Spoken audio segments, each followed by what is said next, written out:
Қазақстанда әрі қараның етінің бағасы 6000 теңгеге дейін шарықтап кетуі мүмкін.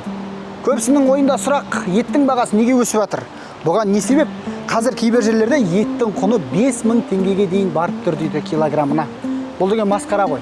Бұның бірнеше факторы бар. Біріншіден, Қазақстандағы аналық бастың азайып кетуі. Аналық бас неге азайып кетеді? Себебі оған былтырғы болған су тасқыны, одан қалды құрғақшылық, түрлі табиғи факторлардың әсері мол болуы мүмкін.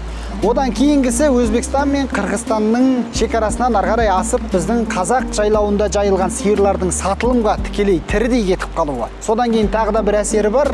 Ауыл шаруашылық министрлігі малдың санағын жүргізді. Санақ барысында ғайыптан тайып 2 миллион бас мал азайып қалды. 9 миллионнан 7 миллионға дейін түсіп қалды. Осындай өзінің себептері бар. Достар, сіздер қалай ойлайсыздар? Еттің бағасы Қазақстанда келісіне қанша болуы керек?